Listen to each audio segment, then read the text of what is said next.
क्या हुआ आज संसद में, आप ही बताइए, आप तो वहां मौजूद रहे होंगे, क्या हुआ था? धन्यवाद मानक भाई, जय भीम। जब ये सब हुआ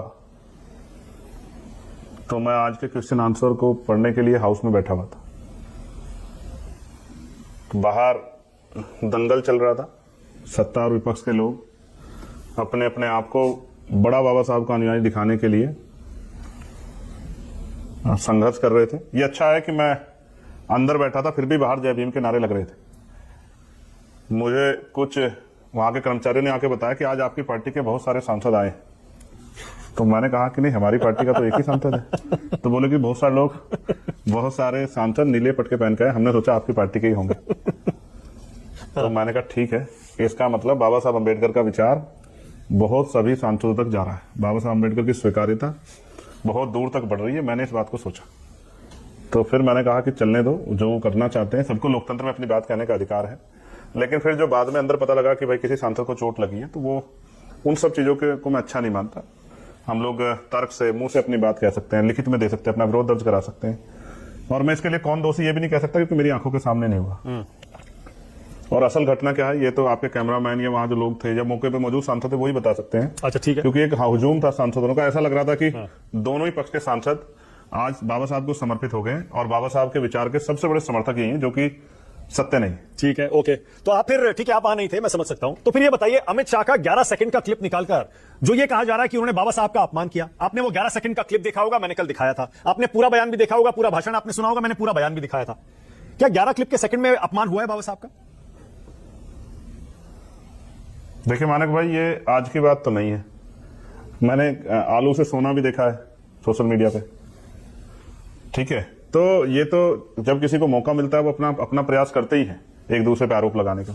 जबकि सच ये है, अगर मैं स्पष्ट रूप से कहूं, निष्पक्ष भाव से, कि वो कांग्रेस के ऊपर हमला करना चाहते थे, लेकिन जिस तरह की शब्दावली थी, वो शब्दावली में बाबा साहब का जो नाम प्रयोग किया गया और उस बात का जो लहजा था वो सही नहीं था। जो उन्होंने कहा कि भाई जितनी बार बाबा साहब का नाम फैशन के साथ रट रहे हो, अगर इतनी बार भगवान का नाम रट लिया होता तो इनकी 7 पीढ़ियों को मोक्ष प्राप्त हो जाता।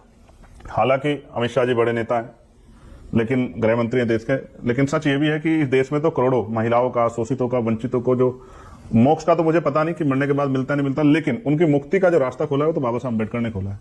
शिक्षा हो, आत्मसम्मान का जीवन हो, बराबरी का रास्ता हो, अवसर की समता हो, या मैं अगर आज मेंबर ऑफ पार्लियामेंट बना हुआ हूं, या देश की महिला राष्ट्रपति बनी है आदिवासी समुदाय से, देश के प्राइम मिनिस्टर जो हैं, जो ओबीसी समाज से कहते हैं खुद को, वो प्राइम मिनिस्टर बने हैं, या फिर इंदिरा गांधी जी महिला होने के बाद प्राइम मिनिस्टर बनी, ये बाबा साहब अम्बेडकर के संविधान की देन है। तो उनका कद बहुत बड़ा है, वो सिर्फ एक राजनीतिक शख्सियत नहीं थे। इस देश में जाति है और जातिवाद आज तक भी है, जाति और जातिवाद की वजह से उनको नकारा गया है। ये अच्छी बात है कि देश आजादी के 75वें साल में आज उन पर बहुत चर्चा हो रही है, लेकिन सिर्फ वो राजनीतिक नहीं थे, वो समाज सुधारक भी थे, वो अर्थशास्त्री भी थे, वो पत्रकार भी थे, वो विधि के ज्ञाता भी थे, वो महिलाओं के मुक्तिदाता भी थे, वो नौजवानों के लिए एक आइकन भी थे। और उन्होंने जिस तरह के जीवन से वो निकल के आए और खुद को साबित किया, वो मेरे जैसे करोड़ों लोगों के लिए, वो मैं अगर ये भी कहूं कि वो भगवान के रूप में है तो ये भी कोई गलत नहीं होगा। ठीक है, बिल्कुल सही है। लेकिन आपको ये भी तो तय करना पड़ेगा ना, जब आप चंद्रशेखर भाई ये कहते हैं, जब आप ये कहते हैं कि नहीं, मैं तो बाबा साहब को ही मानता हूं, उन्हीं का अनुयायी हूं, उन्हीं का फॉलोअर हूं, कांशीराम मेरे आइडल हैं, आदर्श हैं, और मैं उन्हीं के रास्ते पर चलता हूं, बाबा साहब के रास्ते पर चलता हूं। तो फिर ये बीजेपी और कांग्रेस में जो ये जंग छिड़ी है कि बाबा साहब किसके, इन्होंने अपमान किया, इन्होंने अपमान किया, 1990 तक कांग्रेस ने उनको भारत रत्न नहीं दिया, या बीजेपी ने अपमान किया, हिंदू राष्ट्र बीजेपी चाहती है, अंबेडकर जी हिंदुत्व के खिलाफ थे। आप क्या मानते हैं, क्या दोनों ने अपमान किया बाबा साहब का? क्या बीजेपी कांग्रेस दोनों ही इस लायक नहीं है चलो कि बाबा साहब को अपना बता सके? चलो बात कर लेते हैं। चलो बात करते हैं 50 से पहली, बात करते हैं 90 से पहली, बात करते हैं 18वीं शताब्दी की। क्या आज वो बातें तर्क संगत है? क्या फिर अगर वही बातें करनी है तो क्या हम देश को कैसे बदल पाएंगे? अगर सच कहा जाए तो इसमें कोई दो राय नहीं कि कांग्रेस के कार्यकाल में बाबा साहब को बहुत तमाम तरह के अपमान सहने पड़े, उस समय के नेताओं की वजह से। और क्योंकि जातिवाद चरम सीमा पर था, तो बाबा साहब के सबसे बड़ा अपराध यह था कि बाबा साहब यहाँ जाति व्यवस्था में शेड्यूल कास्ट में पैदा हुए, लेकिन वो शेड्यूल कास्ट के नेता नहीं थे। उन्होंने सबके लिए काम किया देश की। उन्होंने हिंदू कोड बिल पर जब इस्तीफा दिया तो वो महिलाओं के लिए था, महिलाओं को बराबरी का अधिकार देना, पिछड़ों के लिए था। उन्होंने शेड्यूल कास्ट से पहले पिछड़े वर्ग के लोगों के लिए व्यवस्था की। आरबीआई आज है तो उनकी देन है। तो अगर कांग्रेस ये कह रही है, देखिए ऐसा महापुरुष किसी जाति के नहीं होते, महापुरुष सबके होते हैं। तो अच्छा, अगर बीजेपी की बात करें तो आरएसएस के लोगों ने उनकी शव यात्रा निकाली, आरएसएस के लोगों ने संविधान को कभी, उनके जीते जी निकाली शव यात्रा, संविधान को कभी स्वीकार नहीं किया और तमाम तरह की जो है परेशानी का सामना उनको करना पड़ा। बहुत सारे लोग तर्क दे रहे हैं कि उन्होंने कांग्रेस के लोगों ने उनको चुनाव जीतने नहीं दिया, तो बहुत सारे तर्क है। लेकिन मैं आज पे बात करना चाहता हूं। आज बाबा साहब फैशन नहीं, ब्रांड, सुना मानक भाई? ब्रांड, जिनको जाति की वजह से नकारा गया, जिनके रास्ते बंद किए गए, आज उनको माथे पे लगाना पड़ रहा है, आज उनकी जय जयकार करनी पड़ रही है। जिस नारे के नाम पे जब मान्यवर काशीराम साहब ये नारा लेके चले थे, लाठियों से पिटाई होती थी, सामंती झंडा छीन लेते थे, मारपीट करते थे, खाल उतार लेते थे, आज उस नारे को पार्लियामेंट में विपक्ष और सत्ता पक्ष के लोग लगाते हैं, तो बड़ा गौरव महसूस होता है हमें। मुझसे आज किसने कहा आप नहीं लगा रहे नारा, तो मैंने कहा ये पड़ोसी साथी लगा रहे हैं जय भीम का नारा। आज तो प्राइम मिनिस्टर भी लगाते हैं, होम मिनिस्टर भी लगाते हैं, हम तो लगाते ही आ रहे हैं। हम तो वो हैं जिसने पार्लियामेंट में शपथ ली तो जय भीम के नारे से ली। इसलिए मैं आपसे कह रहा हूं कि बाबा साहब सबके, मैं नहीं बांट रहा बाबा साहब को, लेकिन ये भी एक कड़वा सच है कि बाबा साहब के विचारों को सिर्फ बाबा साहब चित्र में नहीं है, बाबा साहब का किरदार है, बाबा साहब के सपने हैं, बाबा साहब का विचार है, बाबा साहब का संघर्ष है।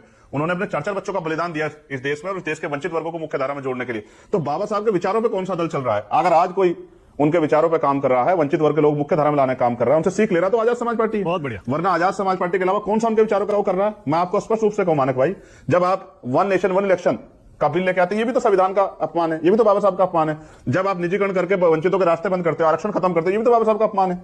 जब आप जो है एंटी कॉन्स्टिट्यूशनल कोई भी काम करते हो, जब आपने आर्थिक रूप से आरक्षण दिया, संविधान में जो आरक्षण का आधार था उसकी हत्या करके संविधान का वोल्यूशन कर, वो भी तो बाबा साहब का अपमान था। तो बाबा साहब का अपमान जो है ना सिलेक्टिव नहीं होना चाहिए कि किसने मुंह से बोल दिया या किसी तस्वीर गिरा दी। सच ही है कि बाबा साहब के विचारों का सम्मान ही बाबा साहब का सम्मान है और बाबा साहब के विचारों का अपमान ही, संविधान का अपमान ही बाबा साहब का अपमान है। और वो तो हम होने नहीं दे सकते। उसके लिए ना हमें भाजपा की जरूरत ना कांग्रेस की जरूरत है। मैं आपको स्पष्ट रूप से कहूं, आप जानते हैं, आपने मेरे संघर्ष को देखा है, अगर किसी गांव में कोई बाबा साहब की मूर्ति को छू देता है तो पूरा वंचित वर्ग एकजुट हो जाता है। और परभनी में जो हुआ आपने देखा, और उससे पहले भी, और आपको याद है हमारे यहां तो गढ़कोली में बाबा साहब की स्टैचू पे कालस लगा दी गई थी, इतना बड़ा बवाल हुआ था। हम बाबा साहब के अनुयायी, भक्त नहीं है। शायद मोक्ष के द्वार हमारे लिए और कहीं से ना खुले, लेकिन बाबा साहब ने हमें इंसान की जिंदगी दी है। आज अगर मेंबर ऑफ पार्लियामेंट हूं, या फिर मैं कह रहा हूं आज महिला डॉक्टर, इंजीनियर, आईएएस, आईपीएस, वकील, जज बनी है, प्राइम मिनिस्टर, मुख्यमंत्री बनी है, तो बाबा साहब अम्बेडकर के संविधान की देन की वजह से बनी। उसी पर चर्चा हो रही थी 2 दिन पहले, बड़े कसीदे पड़े गए दोनों तरफ से। लेकिन आज क्या हुआ? तो मैं ये कहूंगा कि देखो, किसी भी तरह की हिंसा का मैं समर्थन नहीं करता, क्योंकि मैं वकील भी हूं। मैं स्पष्ट रूप से कहना चाहता हूं कि बाबा साहब के विचारों पर चलिए, वही बाबा साहब का सम्मान है। देश देख रहा है, संविधान पार्लियामेंट में सदन नहीं चल रहा है, देश देख रहा है। और ये ताकत देखिए बाबा साहब की, मानक भाई, कि प्राइम मिनिस्टर को 6 ट्वीट करने पड़े और होम मिनिस्टर ने आके अपनी बात रखी कि भाई मेरा ये मकसद नहीं था, मेरा ये मतलब नहीं था, मेरी बात को तोड़ मोड़ के पेश किया, ये रखना पड़ा। ये बाबा साहब। और आज के समय में किसी की जरूरी, किसी के लिए मजबूरी, लेकिन बाबा साहब के बिना राजनीति नहीं हो सकती। बहुत बढ़िया, बहुत बढ़िया। इसी नोट पे नफरत करते हैं वो भी बाबा साहब करते हैं। इसी नोट पे आपको थैंक यू बोल रहा हूं। धन्यवाद चंद्रशेखर आजाद, न्यूज़ 24 पर राष्ट्र की बात में आने के लिए। धन्यवाद मानक भाई। आपको जय भीम भी ये पार्लियामेंट में बहुत चल रहा है।